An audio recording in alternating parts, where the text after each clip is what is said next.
Bunker Cave Rave Party Incident. On a Saturday night in August of 2020, something dangerous was brewing in Oslo, Norway. Bars were closing early because of coronavirus rules. Young people were bored and restless. Deep beneath the city, 70 meters down, sat a massive concrete bunker. It had been built decades ago to protect people during war. For years, it had been sealed off. 3 weeks before that night, a secret message spread through social media. Rave Cave? Saturday night, tell no one. The planners made their first critical mistake. COVID rules limited gatherings to 20 people, but they planned for hundreds. Saturday evening arrived with electric anticipation. The entrance was tiny, just 1 square meter. One by one, young people squeezed through and disappeared underground. The organizers made their second deadly mistake. They brought diesel generators to power the party. They sealed the generator room with plastic bags and duct tape to keep noise in. What they didn't know was that diesel generators produce deadly carbon monoxide. By sealing the room, they created a poison chamber. Nearly 200 people danced in the bunker beneath the city. It felt magical, like a secret world. But the third mistake was unfolding. Oxygen levels dropped dangerously low with no proper ventilation. Some people felt dizzy and had difficulty breathing. These were symptoms of carbon monoxide poisoning, but people dismissed it as normal stuffiness. One guy kept climbing out for fresh air repeatedly. His trips were saving his life while others stayed inside being slowly poisoned. Without warning, the lights died and the music stopped. 200 people were plunged into terrifying darkness. Someone broke open the generator room door. Carbon monoxide rushed out like a silent tsunami. 3 young men near the door collapsed unconscious immediately. Others rushed to help but were hit by waves of dizziness and nausea. Some dragged their unconscious friends toward the exit. The biggest mistake became clear: only one tiny exit. 200 people in darkness, many sick and fainting, all trying to escape through one small opening. Above ground, police spotted confused young people wandering the streets. When officers approached, the truth came out. At 3:46 a.m., emergency calls went out. Fire trucks, ambulances, and police raced to the scene. Rescue workers descended into the death trap. Carbon monoxide levels could kill in minutes. They found 7 unconscious victims. Miraculously, most people had escaped. 25 people were rushed to Oslo University Hospital. 7 were unconscious fighting carbon monoxide poisoning. 5 were in critical condition, close to death. Even 2 police officers who helped needed treatment. El Cielo cave pit incident. On the 18th of January 2004, Cornelio Garcia was heading home after a party. He was 30 years old and lived in Tamaulipas, Mexico. Garcia had spent the evening celebrating with friends in Gomez Farias. The gathering was filled with music, laughter, and drinks. As midnight approached, he decided to head home to his family. He chose the old mountain road through the El Cielo Biosphere Reserve. This path was rougher but more direct. Garcia had walked this route dozens of times, even in darkness. What he didn't account for was how alcohol might affect his judgment. As he walked through the darkness, he approached a sharp curve near Rancho Cielo Junction. Just a few feet from the curve, hidden in darkness, was a natural pit. The opening was about 8 feet wide, but the pit dropped vertically 150 feet into the limestone bedrock. Instead of following the road, he strayed from the path. He stepped directly into the pit opening. Garcia plummeted 150 feet through darkness. The fall was catastrophic with massive injuries. No one witnessed his fall. When Garcia failed to return home, his family grew worried. They began searching along the old mountain road. For several days, they found nothing. The breakthrough came when searchers found disturbed ground near Rancho Cielo Junction. Scrapes in the earth suggested someone had fallen into the pit, but they couldn't see the bottom or hear any response. Garcia's brother contacted John Muskie, a well-known cave rescuer. Muskie gathered a team with specialized equipment. They arrived with ropes, harnesses, and technical gear. The team carefully rigged their descent system. The descent revealed the tragic outcome. Garcia's body was at the bottom of the shaft. The severe injuries from the 150-foot fall had proven fatal. The recovery operation took several hours with precise coordination. The combination of alcohol, darkness, and the pit's proximity to the road created a deadly situation. The El Cielo pit remained a reminder of how quickly familiar mountains could turn deadly. Armuchee Creek Cave Incident. On 1st August 1980, Ron Langston arrived at Armuchee Creek in Georgia. He was a 33-year-old certified scuba instructor. Langston and his diving companions planned to explore a hidden underwater cave system. He was highly certified and had taught others about diving safety. But on this day, he would violate every safety principle. The group entered the water and began exploring the cave passages. They encountered a tight restriction in the cave. This was a narrow opening that was difficult to pass through. Beyond it, the cave continued, tempting them with new discoveries. Langston made a fatal decision. He removed his normal diving gear and switched to a pony bottle. A pony bottle is a small emergency backup tank. His pony bottle held only 10 minutes of air total. This gave him maybe 3 minutes of exploration time. He wanted to squeeze through the restriction more easily. Before his partners could attach a safety line, Langston pushed through alone. He disappeared into the darkness. His partners waited, expecting him back within minutes. The 10-minute mark came and went. Still no sign of Langston. His partners couldn't fit through the restriction section to search for him. Their own air supplies were running low. They made the agonizing decision to surface and call for help.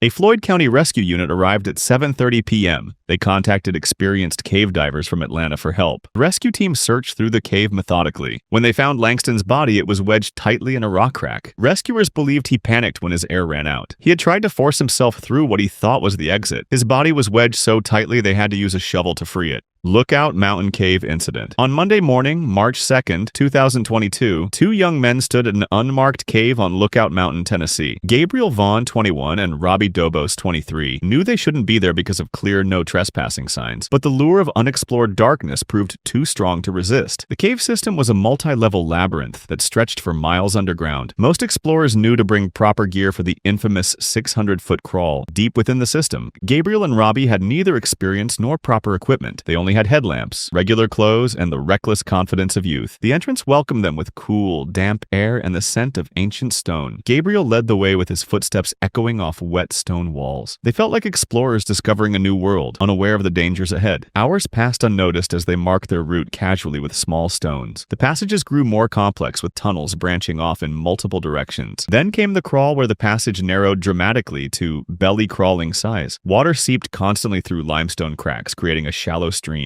For 600 feet, they wriggled forward through the claustrophobic tunnel. Cold water penetrated every layer of clothing, stealing precious body heat. When they emerged into a larger chamber, their bodies were shaking uncontrollably. Hypothermia had begun during the brutal crawl as wet clothes clung like ice. Disorientation set in as passages looked identical under weakening lights. Their casual trail markers seemed to have vanished, or they couldn't recognize them. Fear crept in as battery levels dropped and headlamps dimmed to faint glows. They wandered for hours through identical passages, growing weaker and more confused. Seeking shelter, they huddled together in a small chamber deep underground. Tuesday came and went while they remained trapped in their underground prison. Tuesday evening, worried families contacted the Chattanooga Fire Department. Two young men had failed to return from unauthorized cave exploration. The rescue lieutenant knew the cave intimately after 15 years of service. Her team assembled with specialized equipment for the notorious 600-foot crawl. The search began immediately, but the cave system was vast with miles of passages. The rescue was complicated by active railway lines that could destabilize rocks. Rescuers coordinated with railway dispatch to minimize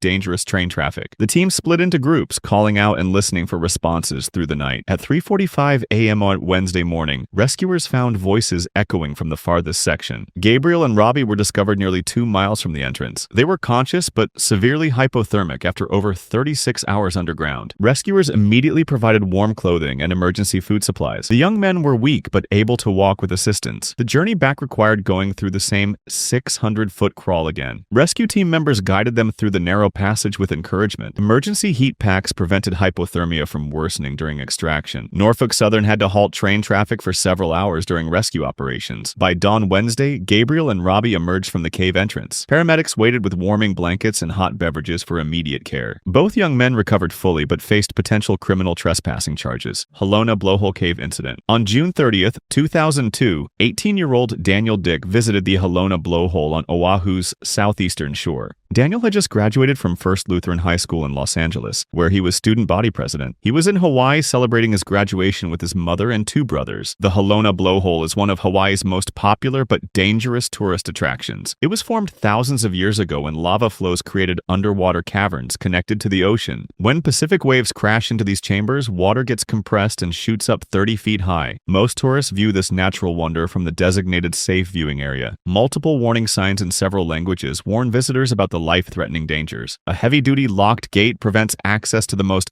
hazardous sections. Local authorities spent years and resources keeping tourists at a safe distance. On this Sunday afternoon around 3 p.m., Daniel arrived at the blowhole. Despite seeing all the warning signs clearly posted around the area, he ignored them. Multiple witnesses were actively shouting at him not to go near the dangerous opening. Daniel deliberately climbed over the locked gate that was there for protection. He walked directly past the warning signs without pausing to read them. Despite people pleading with him to reconsider, he approached the blowhole opening. This was the exact spot where pressurized ocean water shoots up with incredible force. The pressure is enormous, the force is unpredictable, and the timing is completely random. At around 3:15 p.m., Daniel was straddling the opening of the blowhole. He stood with one foot on each side, directly over the violent hydraulic force. Dozens of horrified tourists watched from the safe viewing area. Daniel positioned himself as a human bridge over nature's most unpredictable phenomenon. Then in a split second, a massive Pacific wave crashed into the underwater system. A colossal plume of water exploded up through the opening with tremendous force. Daniel was instantly blasted 3 to 5 feet into the air by the hydraulic explosion. As he came back down, he fell directly into the blowhole, opening itself. Witnesses immediately started screaming for help and called 911 within minutes. Everyone knew this would likely be a recovery operation, not a rescue. Daniel's body went down into the blowhole and into the underwater lava tube system. Massive water surges would have tossed him around like a rag doll. The Honolulu Fire Department launched a comprehensive search operation immediately. They deployed boats to scan surrounding ocean waters and helicopters overhead. Experienced rescue divers prepared to enter the dangerous blowhole system. Captain Richard Sue led the rescue operation against incredible odds. Rescue teams worked through the night in dangerous conditions with rotating shifts. Choppy seas made boat operations difficult and currents were unpredictable. Even experienced divers could only work in short intervals for safety. On Monday morning at 10:15 a.m., divers finally located Daniel's body. He was found about 20 feet from the blowhole opening on the sandy bottom.